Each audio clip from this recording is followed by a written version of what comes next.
아멘. 은혜로운 찬양 하나님께서 기뻐 받으신 줄로 믿습니다. 할렐루야. 오늘도 하나님 주시는 말씀의 은혜가 사랑하는 모든 성도들의 심령 가운데 가득하기를 주님의 이름으로 축복합니다.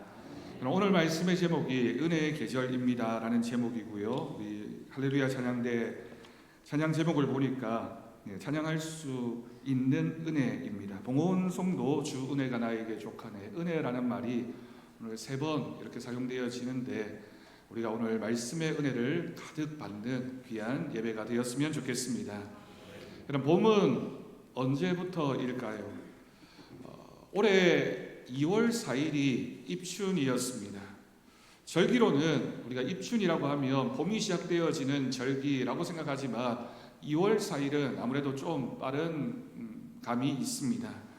오늘이 24절기의 두 번째 절기인 우수입니다. 우수라고 하는 절기는 눈이 물과 비가 되어서 녹는 그런 때가 되었다라고 하는 의미입니다. 우리가 봄이라고 하면 그 봄이 시작되어지는 날짜를 특정할 수는 없지만 마음에 봄이 이미 찾아온 사람에게는 조금 쌀쌀해도 이제 봄이구나 라고 생각하고요. 어떤 분들은 날씨가 많이 따뜻해졌지만 내 마음에 겨울이 있는 사람에게는 봄이 멀게만 느껴질 수밖에 없습니다. 누구에게나 봄은 참 좋은 계절임에 틀림이 없습니다.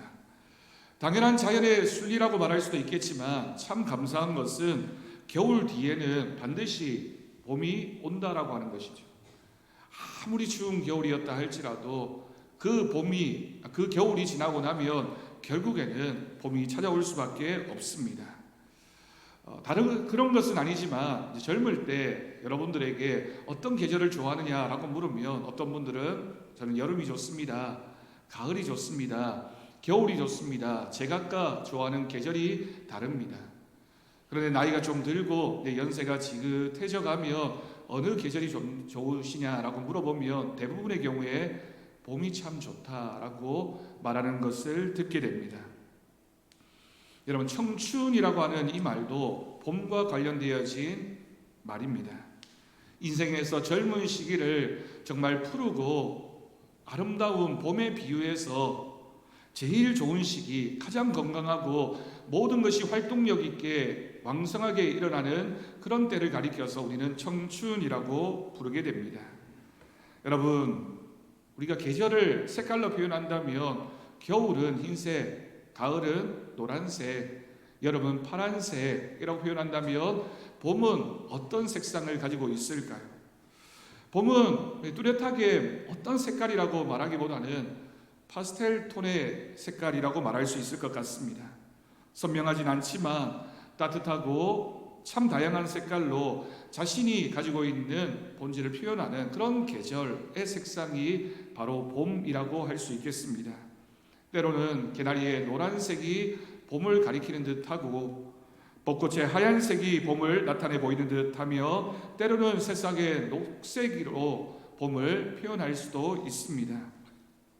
겨울비는 오고 나면 추워지는 비라고 할 수 있고요. 봄비는 오고 나면 자꾸만 따뜻해지는 그런 비라고 할 수 있습니다. 겨울을 지난 나무들을 보면 똑같은 나무이지만 겨울에 보았던 나무와는 많이 다르다라는 것을 느낄 수 있는데 똑같은 모양인 듯해도 이제 얼마 지나지 않아서 여러분 물이 오른 듯한 나무를 우리는 느끼게 될 것이며 그 나무에서 새순이 돋고 꽃이 피고 나무가 다시 살아나는 신비한 자연 현상을 보게 될 것입니다. 우리가 늘 경험하는 일이기 때문에 그저 무심코 봐서 봄을 그렇게 생각할 뿐이지 실제로는 봄의 변화가 얼마나 기적적으로 우리에게 다가오는 것인지 모릅니다. 겨울을 뚫고 올라온 봄의 나무들을 보십시오. 우리가 생명이라고 하는 것을 눈으로 볼 수는 없지만 하나의 생명이 얼마나 위대한지를 보여주는 것이 봄에 새롭게 시작되어지는 자연의 모든 만물들을 바라보면 하나님께서 생명이라고 하는 것을 각 자연마다 숨겨놓으시고 봄에 그 생명이 활짝 드러날 수 있도록 만들어 놓으셨구나라는 사실을 발견하게 됩니다. 여러분, 그렇기 때문에 봄은 정말 참 예쁜 계절입니다. 꽃의 계절이기도 하기 때문입니다. 물론 봄에만 꽃이 피는 것은 아니지만 봄이 되면 참 다양한 나무와 꽃들이 피어나는 것을 보게 됩니다. 근데 여러분, 자연에는 어느 것에나 다 양면성이 있습니다. 장미꽃이 얼마나 참 아름답습니까? 그런데 그 장미를 가까이 가서 보면 그 장미에는 가시가 있습니다. 그것을 보는 사람들의 시각은 두 종류입니다. 꽃이 예쁜데 왜 가시가 있느냐라고 투덜대는 사람이 있는가 하면, 가시가 있는데도 예쁜 꽃이 피었구나, 참 아름답구나 라고 칭찬하는 사람들도 있습니다. 이 봄을 맞이하는 우리 그리스도인들, 특히 우리 더사랑교회 성도들의 마음은 하나님을 향해서 어떠해야 할까요? 믿음으로 봄을 맞이하면 모든 것이 은혜입니다. 이 봄에 하나님의 은혜를 깊이 묵상하며 감사의 마음으로 이 봄을 맞이하는 우리 더사랑교회 모든 가정과 식구들이 될 수 있기를 간절히 바랍니다. 여러분, 봄은 꽃의 계절이라고 말씀드렸고요. 그 꽃을 바라보면서 여러분, 꽃이 강하다고 여기십니까? 약하다고 여기십니까? 또 다른 질문을 하나 더 해봅니다. 우리 인생은 여러분 강합니까? 아니면 약합니까? 한마디로 인생을 말할 수는 없겠지만 힘이 있고 능력이 있고 뭔가 성취할 때는 인생이 대단해 보여도 결국에는 인생이 참 약하구나 라는 것을 우리는 느낄 수밖에 없습니다. 아무리 건강했던 사람이라 할지라도 나이가 들고 늙게 되면 병에 걸리게 되고 약해질 때가 옵니다. 아무리 젊고 아름다웠던 사람이라도 나이가 들고 늙을 때가 오는 것과 마찬가지입니다. 우리 인생의 성공 뒤에는 반드시 실패하는 순간이 있고, 기쁨 뒤에는 아픔이 있고, 웃음 뒤에는 눈물이 있는 것이 인생입니다. 그러니 여러분, 인생은 약하다라고 표현할 수밖에 없습니다. 아무리 강했던 사람도 그 강함의 시간이 지나고 나면 약해지는 때가 찾아온다는 것, 그래서 인생은 하나님 앞에 겸손할 수밖에 없습니다. 그런데 인간은 그 약함을 감추기를 원합니다. 내가 나이가 들었다는 것 인정하면서 살기보다는 조금이라도 나는 건강하다, 나는 젊다, 나는 아직도 괜찮다 라고 하는 것이 우리의 마음의 위로가 되기도 하고, 또 다른 사람들에게 그것을 보여주는 것을 내가 강한 것을 증명하는 것이라고 생각하기도 합니다. 더 좋은 환경을 위해서, 더 나은 삶을 살기 위해서 노력하는 것도 내가 더 강해지기 위한 노력의 일환이라고 할 수 있을 것입니다. 근데 이 모든 것에는 우리 인생을 바라보면서 우리는 강한 것이 좋은 것이다 라는 믿음이 우리에게 있기 때문입니다. 약하면 부정적인 것이고, 강해져야지만 우리가 다른 사람들로부터 인정받고, 또한 우리가 강해지는 것이 인생의 미덕이라고 생각하는 것이죠. 여러분, 강대국이라고 하는 말이 있습니다. 강한 것이 큰 나라다라는 뜻이고, 그 반대말은 약소국입니다. 약하기 때문에 작은 나라라는 의미가 담겨져 있습니다. 여러분, 세상은 그런 이치와 그런 세계관을 가지고 우리 인생을 판가름하기도 하고, 또한 그것을 따라서 결론 짓기도 합니다. 세상은 그렇게 설명합니다. 개인이든 나라이든 약하게 되면 무시당할 수밖에 없고, 약하면 피해를 보니 너는 강해져야 된다. 강해져야지만 이길 수 있고 누릴 수 있고, 그러니 강한 것은 좋은 것이다 라는 그런 생각을 가지고 우리에게 주장하고 우리에게 그것을 가르치고 있습니다. 여러분, 잠깐 생각해 보면 맞는 말인 것 같습니다.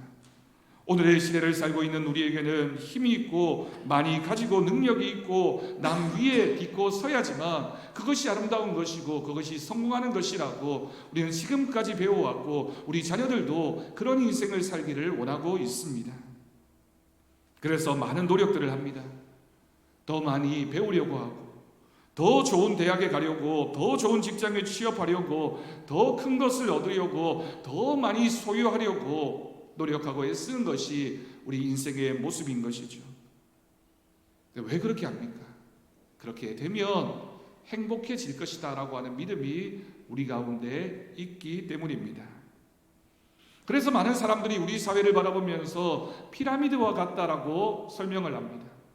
제일 꼭대기에 있는 사람들이 그 밑에 있는 사람들을 누르고 억압하고 또 그 밑에 있는 사람들이 더 아래에 있는 사람들을 깔고 앉아서 내가 더 강하고 더 높은 곳에 있으니 내가 더 행복하지 않느냐 과시하는 것이 우리가 살아가고 있는 자본주의의 가장 큰 속성이라고 할 수 있습니다. 그런데 여러분, 세상 사람들은 이렇게 설명하고 이렇게 이해하고 있지만 우리의 인생이 정말 그런 것일까요? 우리 그리스도인들은 세상에서 어떤 말을 듣느냐보다 하나님께서 우리에게 무엇을 말씀하시느냐, 성경 말씀에는 우리의 인생이 어떠하다라고 설명하고 있느냐에 우리는 주의를 집중해야 할 것입니다. 고린도전서 10장 23절 말씀을 보면 이렇게 기록하고 있습니다. 모든 것이 가하나 모든 것이 유익한 것은 아니요 모든 것이 가하나 모든 것이 덕을 세우는 것은 아니다라고 하는 겁니다. 내가 모든 것을 할 수 있는 가능한 힘을 가지고 있다 할지라도 그것이 유익하거나 당연하게 덕을 세우는 것이 아니다라고 하는 말씀입니다. 내게 좋은 것을 다 취한다고 해서 그것이 모두 나에게 유익하지도 않고 또한 그것으로 하나님의 덕을 이루어갈 수도 없다라는 뜻이 됩니다. 여러분, 이 말씀을 보면 하나님의 말씀은 정반대의 이야기를 우리에게 들려주고 있습니다. 여러분, 이 두 가지 중에 무엇이 맞을까요? 세상은 강해져야지만 성공하고 행복해진다고 얘기하는데 하나님은 그렇게 되어도 그것이 전부가 아니다라고 우리에게 말씀하셨습니다. 우리가 하나님의 말씀을 믿기 위해서는 나 자신을 바라보는 시각이 하나님이 나를 바라보시는 시각으로 바뀌어야 합니다. 다시 말해서 하나님이 우리의 삶의 중심이 되어야지만 우리가 살아가는데 하나님의 말씀을 따라 순종하는 믿음의 삶을 살아갈 수 있습니다. 우리가 오늘 바울의 말씀을 함께 묵상하게 될 텐데 바울이 바라보았던 하나님, 바울이 하나님의 눈을 따라서 인생을 바라보고 세상을 바라보고 있는 그 시각을 우리도 교훈을 얻고 우리도 우리의 인생 가운데 하나님의 뜻이 무엇인지 우리가 어떤 믿음으로 살아가야 하는지를 발견해내는 귀한 말씀이 되기를 간절히 바랍니다. 먼저 우리가 생각해 보아야 할 것은 하나님은 우리의 약함을 허락하시는 분이시다라고 하는 뜻입니다. 여러분, 이 말씀이 어떤 뜻이냐면 하나님께서 우리에게 약함을 주셨다라고 하는 뜻입니다. 우리의 약함을 허락하신다는 것 어떤 의미일까요? 사도 바울은 자기 육체의 치명적인 약점을 오늘 말씀에서 표현하기를 가시라고 표현을 했습니다. 가시라고 번역되어진 이 원어의 뜻은 원래는 파편이라는 뜻과 말뚝이라는 의미를 가지고 있습니다. 완전한 것이 좋은 것이라고 하는 우리의 생각과는 다르게 하나님이 부수어뜨린 것, 그리고 파편으로 되어서 우리의 삶에 깊숙이 박혀 있는 것, 그것이 바로 가시입니다. 또한 말뚝이라고 하는 표현은 그것을 제거하고 싶지만 깊은 땅에 묻혀 있는 것처럼 도무지 뽑아낼 수 없는 그런 말뚝처럼 우리의 삶에 자리 잡고 있는 것, 그것이 바로 사도 바울이 고백했던 가시입니다. 그 가시가 파편처럼 내 삶에 박혀서 나를 찌르고 고통스럽게 합니다. 여러분, 우리는 하나님을 고백할 때 하나님은 좋으신 분이십니다, 내가 기도하면 응답해 주시는 분이십니다 라고 믿음으로 알고 있습니다. 그러니 아픔을 주는 문제를 하나님께서는 당장 해결해 주시는 것이 당연하지 않겠습니까? 사도 바울도 그렇게 생각했습니다. 내 몸에 있는 이 육체의 가시를 내가 간절한 마음을 가지고 하나님 앞에 기도하면, 하나님 앞에 간구하면 하나님께서 내 문제를 해결해 주실 것이다 라는 믿음이 있었습니다. 복음을 위해서 인생을 바쳤을 뿐만이 아니라 성령으로 충만했던 사도 바울이 하나님 앞에 간절한 마음을 가지고 하나님 이 가시를 제거해 주십시오라고 3번이나 간절한 마음으로 기도했지만 하나님께서는 응답하지 않으셨습니다. 하나님께서 그렇게 하시지 않으셨습니다. 오히려 하나님은 바울에게 말씀하시기를 내 은혜가 내게 족하다라고 말씀하십니다. 여러분, 오늘 본문 9절 말씀을 보십시오. 나에게 이르시기를 내 은혜가 내게 족하도다 이는 내 능력이 약한 데서 온전하여 짐이라 하신지라. 이 말씀 그대로입니다. 여기에 기록되어진 내 은혜가 누구의 은혜입니까? 이 말씀은 하나님께서 바울에게 주신 말씀이기 때문에 여기서 내 은혜는 하나님의 은혜입니다. 하나님이 주신 은혜가 바울에게 이미 족하다. 내가 너에게 충분한 은혜를 주었으니 그것이 너에게 족한 은혜이다라고 하나님께서 말씀하셨습니다. 하나님은 우리를 완벽하게 창조하실 수 있었음에도 불구하고 우리에게 약한 부분, 약한 그런 모습을 허락하셨습니다. 여러분에게는 어떤 가시가 있습니까? 건강과 질병의 가시가 있습니까? 아니면 남편과 아내의 가시가 자꾸만 나를 찌르고 힘들게 하고 말뚝처럼 바뀌어서 어려움을 주고 있습니까? 자녀의 가시가 있습니까? 아니면 나를 요즘 괴롭히고 있는 물질의 가시가 있습니까? 내가 자라오면서 경험했던 성품과 관계의 가시가 자꾸만 나를 힘들게 하고 있습니까? 여러분, 가시는 우리의 손에 작은 것만 박혀도 너무나도 고통스러운 것처럼 우리 인생에서 만나는 이런 가시들도 우리를 얼마나 힘들게 하는지 모릅니다. 저에게도 가시가 있습니다. 있는 정도가 아니라 많이 있습니다. 건강에 어려움을 겪기도 하고 물질 때문에 기도하기도 하고 저의 부족함 때문에 눈물을 흘릴 때도 있습니다. 그런데 그럴 때마다 기도합니다. 하나님, 이 가시를 없애주십시오. 여러분, 우리가 그렇지 않습니까? 우리의 삶에서 참 힘든 상황, 어려운 문제, 그리고 나를 고통스럽게 만드는 가시를 만나게 되면 우리는 하나님 앞에 나와 기도할 수밖에 없습니다. 하나님, 이 가시를 없애주십시오.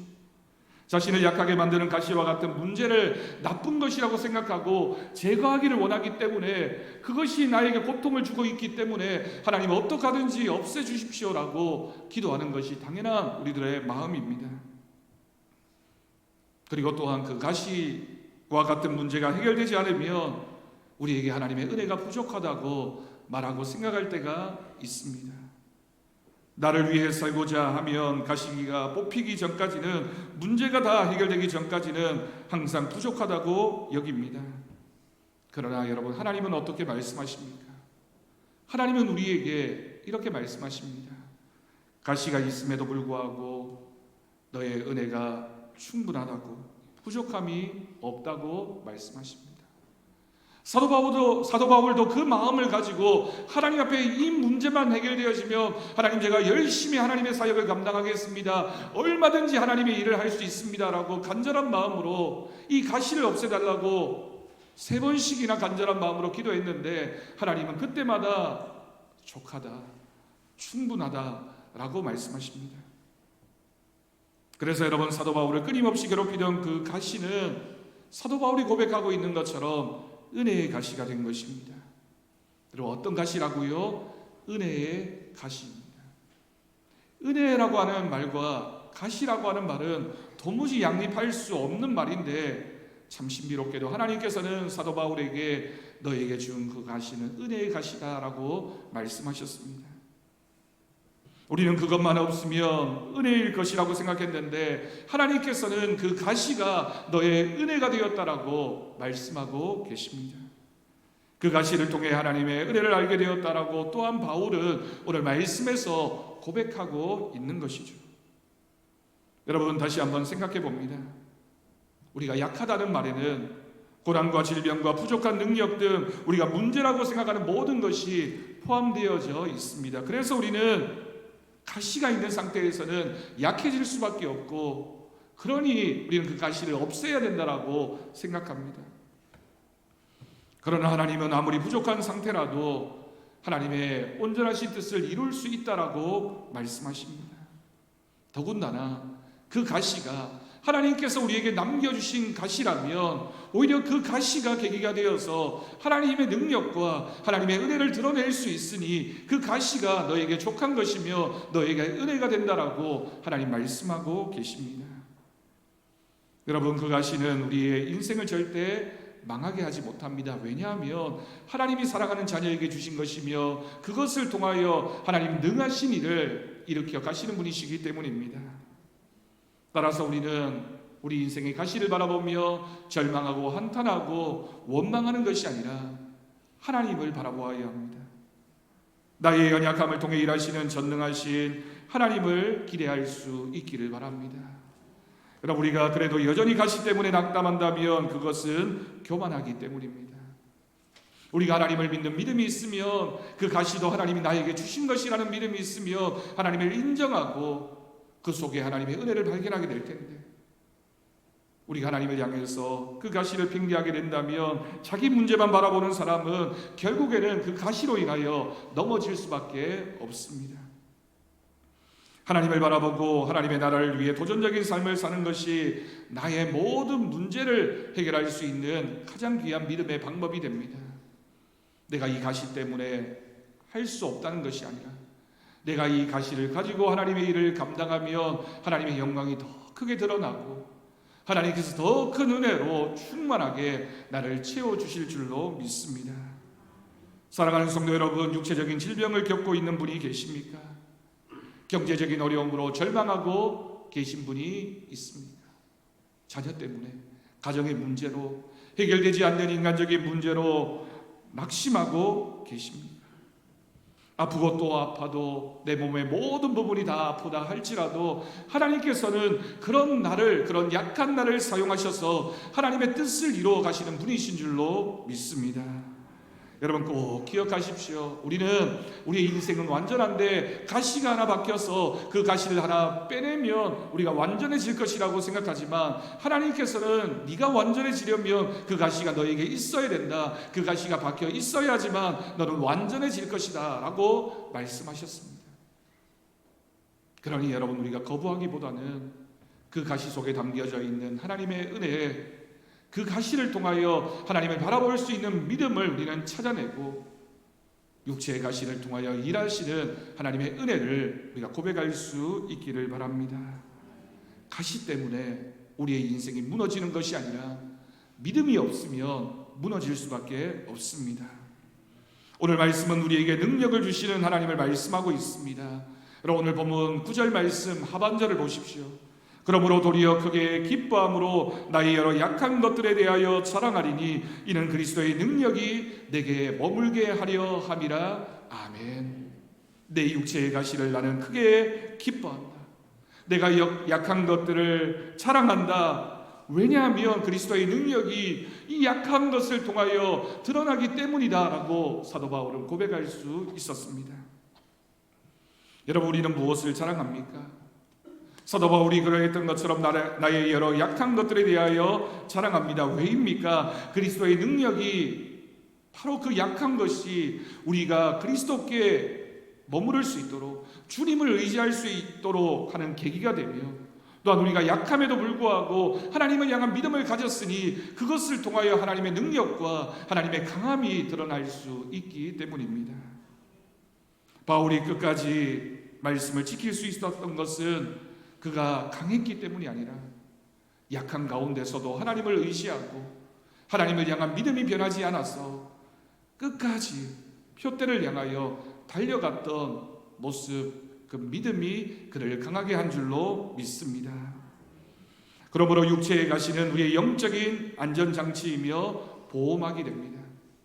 우리가 그 가시가 없으면 세상에 이끌려 살아갈 수밖에 없었을 텐데 하나님께서 우리에게 가시라고 하는 영적인 안전장치를 주시고 보호막을 주셔서 우리가 그것 때문에 하나님을 의지하고 살 수 있도록, 그것 때문에 하나님 앞에 기도할 수 있도록, 그것 때문에 하나님을 찾을 수 있도록 하나님께서 우리에게 주신 은혜입니다. 빌립보서 4장 13절 말씀입니다. 내게 능력 주시는 자 안에서 내가 모든 것을 할 수 있느니라. 여러분, 이 말씀은 내가 모든 것을 할 수 있는 능력자라는 뜻이 아니라 내가 주님 안에 있어야지만, 내가 약하지만 주님을 의지해야지만 주님은 약한 나를 사용하셔서 모든 것을 할 수 있는 가능성이 있는 존재로 만들어 가신다라는 말씀입니다. 여러분, 우리가 모든 것을 하기를 원한다면 먼저 내 약한 부분을 인정하고 하나님께 도움을 구하고 하나님 앞에 기도하며 하나님의 은혜가 나에게 족합니다라는 믿음으로 하나님 앞에 서야 할 것입니다. 오늘도 하나님은 나같이 연약한 사람을 통해 하나님의 은혜가 얼마나 큰지를 나타내 보여주고 계십니다. 죄인된 우리가 먼저 하나님을 믿었기 때문에, 나 같은 사람도 하나님의 은혜를 받고, 나 같은 사람도 직분을 받고, 나 같은 사람도 하나님의 복음을 전하는 사람으로 삼아 주셨기에 우리는 그것을 증거하면서 하나님이 어떤 분이신지를 우리 주변에 나타내 보이는 은혜를 누리게 된 것입니다. 그러므로 여러분, 약할 때 강함 되시는 하나님을 우리가 정말 믿는다면 우리가 부족하다는 것, 우리 약하다는 것은 전혀 문제가 되지 않습니다. 우리에게 약점이 있기 때문에, 우리가 부족하기 때문에, 우리가 흔들리기 때문에 죄가 나온 것에 은혜가 더욱 넘치게 하시는 하나님의 은혜가 우리 가운데 있을 것을 믿습니다. 고린도후서 11장 30절 말씀입니다. 사도 바울이 고백합니다. 내가 부득불 자랑할진대 내가 자랑할 것이 이것밖에 없다. 내가 약한 것을 자랑할 것이다. 세상은 약한 것을 감추려고 하고 그 약한 부분이 없으면 내가 더 강해질 것이라고 설명하지만, 우리 그리스도인들은 내가 약한 것을 자랑함으로써 내 안에 계신 하나님이 얼마나 강한 분이신지를 우리는 드러내는 믿음으로 살아가게 될 것을 믿습니다. 하나님은 약한 자를 강하게 하신 분이십니다. 그러니 여러분, 우리는 약한 사람들입니다. 하나님이 우리를 강하게 하실 줄로 믿습니다. 자신을 우상으로 섬기며 하나님이 필요 없다고 하는 사람들은 이 세상에서 강한 사람이라고 착각하며 살아가지만 그 인생은 망하는 인생이고, 그 인생은 하나님 없이 살아가는 인생입니다. 우리는 약하기 때문에 하나님 손 꼭 붙잡고 하나님만 의지하며 살아갈 수 있는 것, 그러니 여러분, 우리는 하나님의 강함이 우리를 강하게 하시는 하나님의 은혜가 될 줄로 믿습니다. 우리가 하나님의 자녀답게 산다는 것은 미련한 자가 되는 것이며 약한 자가 되어서 살아가는 것입니다. 내가 누구보다 똑똑하다, 내가 누구보다 더 많이 가졌다, 내가 누구보다 더 낫다라고 교만하게 살아가는 인생이 아니라, 나는 얼마나 부족한 사람인가, 나는 얼마나 약한 사람인가, 얼마나 나는 실패한 인생인가를 날마다 고백하면서 하나님의 은혜 없이는 살 수 없습니다. 은혜 없이는 나아갈 수 없습니다. 은혜 없이는 오늘 하루도 주님께 나아갈 수 없습니다라고 하는 것이 우리의 믿음이 되기를 주님의 이름으로 간절히 바랍니다. 이 세상에서 가장 강한 것은 하나님 안에 있는 것입니다. 왜냐하면 이 세상에 어떤 것도 강할 수 없지만 하나님 안에 있는 인생이 강한 인생이 되어질 수 있습니다. 우리의 형편이나 조건과 관계없이 우리가 하나님 안에 거할 수만 있다면 우리에게 수없이 많은 가시가 있다 할지라도 하나님 안에서 우리는 평안과 기쁨을 누리게 될 것입니다. 여러분에게 뽑아버리고 싶은 가시가 있다면 여러분, 그것을 하나님께 맡기십시오. 내 손으로 뽑아내려고 하면 더 깊은 살 속으로 파고들지만 하나님께 맡기면 어느새 그 가시가 내 훈장이 될 것이며 내 기쁨이 될 것이며 하나님이 주시는 기업이 될 줄로 믿습니다. 하나님을 사랑하는 자, 곧 그의 뜻대로 부르심을 입은 자들에게는 모든 것이 합력하여 선을 이루기 때문입니다. 가시는 더 이상 나에게 문제가 아닙니다. 그 가시조차도 사용하셔서 하나님의 뜻을 이루게 하시는 하나님의 은혜입니다. 여러분, 이제 봄입니다. 제가 말씀을 시작하면서 드렸던 질문을 기억하십니까? 언제부터가 봄입니까? 저는 사순절이 봄의 시작이라고 늘 생각합니다. 예수 그리스도의 십자가의 고난과 우리를 위하여 피를 흘리고 죽으신 그 예수님의 사랑을 기억할 때 우리 인생에 우리의 믿음의 봄이 시작되어집니다. 그러니 사순절을 우리가 경건한 마음으로 믿음으로 잘 지나고 나면 진정한 그리스도의 영광, 부활 주일이 우리에게 찾아오게 되는 것입니다. 오늘 수요일부터 우리가 사순절을 시작하게 됩니다. 사순절은 여러분, 고난이 있어야 은혜입니다.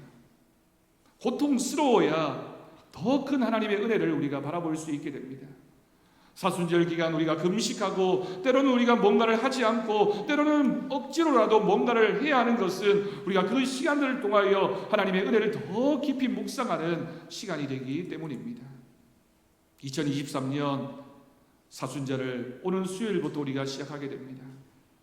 사순절 기간 동안 우리가 주의 고난, 주님이 우리의 삶에 주신 허락하신 그 가시를 깊이 묵상하면서 그 가시가 하나님의 능력이 되어지고 하나님의 은혜가 되어질 수 있도록 그래서 우리의 인생의 우리의 믿음의 계절 그 봄이 찾아오는 귀한 은혜를 누릴 수 있도록 기도하고 주님을 찾는 은혜의 계절이 되기를 주님의 이름으로 간절히 축원합니다. 기도하겠습니다. 하나님, 우리는 약하고 많은 가시가 있지만 우리에게는 하나님의 은혜가 있습니다. 하나님의 은혜 가운데 있는 사람이 행복한 사람인 줄로 믿습니다. 하나님의 은혜를 고백하며 이 사순절 기간 이 봄이 은혜의 봄이 되어질 수 있도록 기도로 예배로 말씀으로 봉사와 헌신으로 순종과 겸손으로 사랑과 인내로 귀한 봄을 맞이하는 우리 모두가 되기를 간절히 원합니다. 하나님, 은혜의 계절을 준비하게 하시고 은혜의 계절을 맞이하게 하시며 하나님의 은혜로만 살아가는 이 인생의 봄, 우리의 믿음의 봄이 우리에게 있게 하여 주옵소서. 감사드리옵고 예수님의 이름으로 기도드립니다. 아멘. 감사 찬송 305장 함께 찬양하겠습니다.